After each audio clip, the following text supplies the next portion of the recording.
بسم اللہ الرحمن الرحیم. معزز خواتین و حضرات، السلام علیکم ورحمۃ اللہ وبرکاتہ. Islamic educational and research organisation IERO کی جانب سے منعقدہ 6 روزہ اسلامی کانفرنس کا تیسرا دن ہے. تیسرے دن کا یہ دوسرا اجلاس ہے. آج کے اس اجلاس کا موضوع ہے سماجی مسائل اور اسلامی تعلیمات.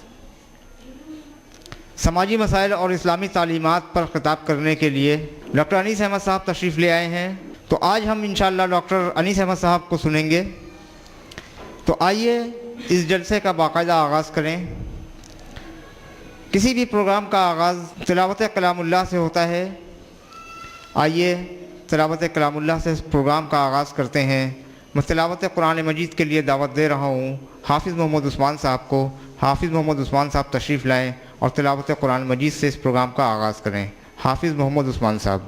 اعوذ باللہ من الشیطان الرجیم. بسم اللہ الرحمن الرحیم.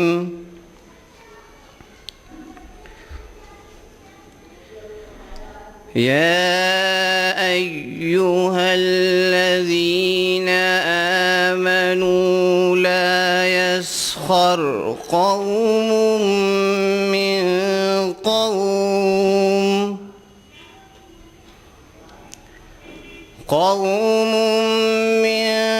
قوم عسى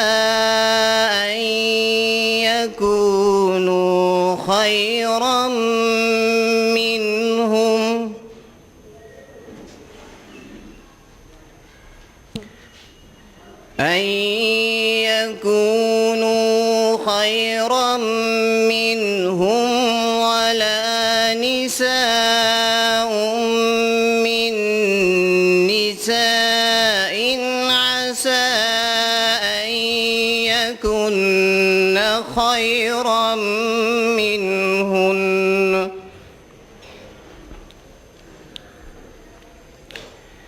ولا تلمزوا أنفسكم ولا تنابزوا بالألقاب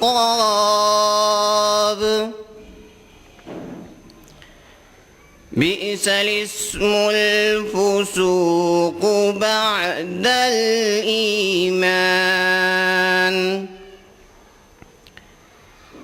ومن لم يتب فأولئك هم الظالمون.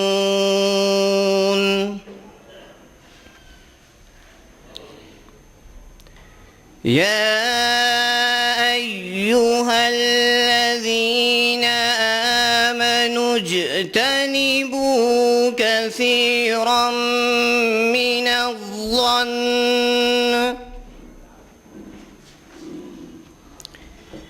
إن بعض الظن إثم ولا تجسسوا ولا يغتب بعضكم بعضا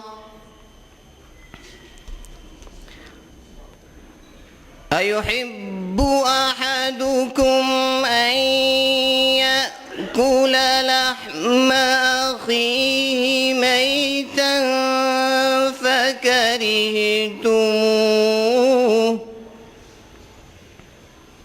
واتقوا الله إن الله تواب رحيم.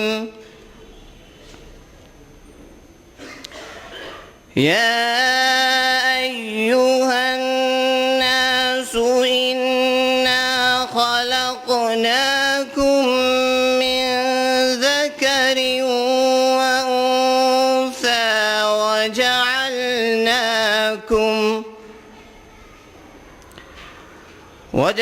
وجعلناكم شعوبا وقبائل لتعارفوا إن أكرمكم عند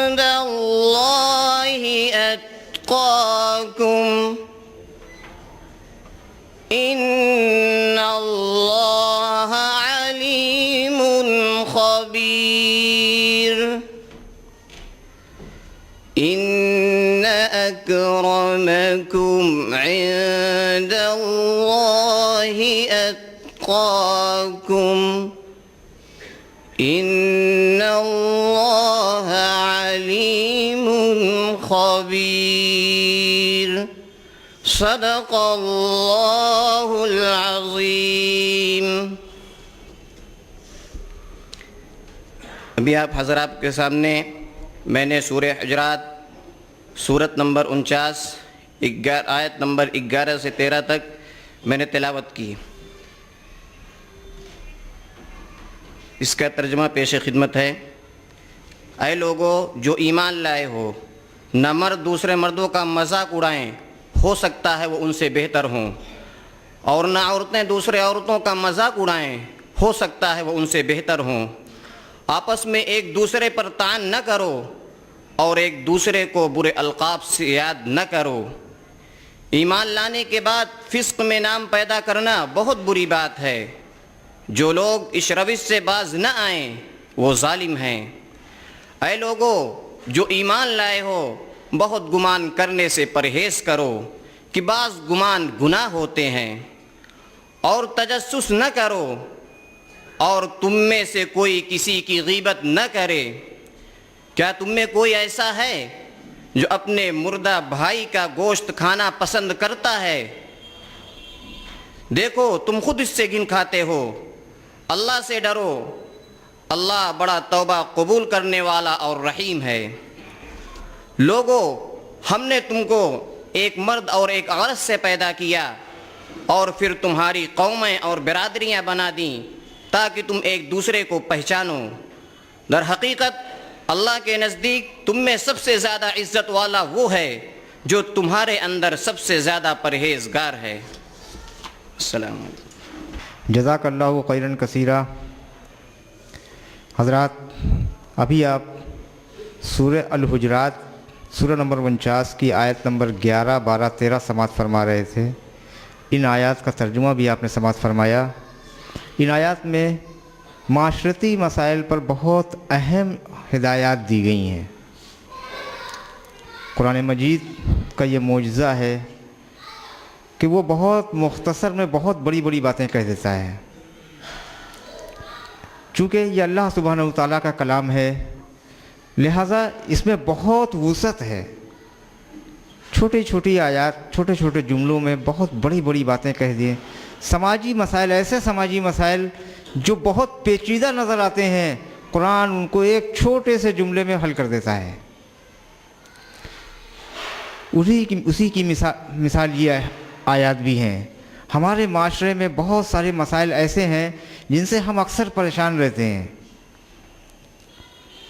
قرآن کریم نے ان مسائل کو بہت کم الفاظ میں حل کر دیا.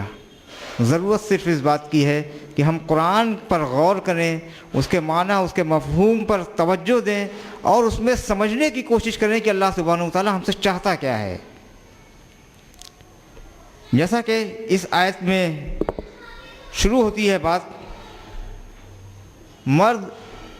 تمہیں مرد دوسرے مردوں کا مذاق نہ اڑائیں، ہو سکتا ہے وہ تم سے بہتر ہو.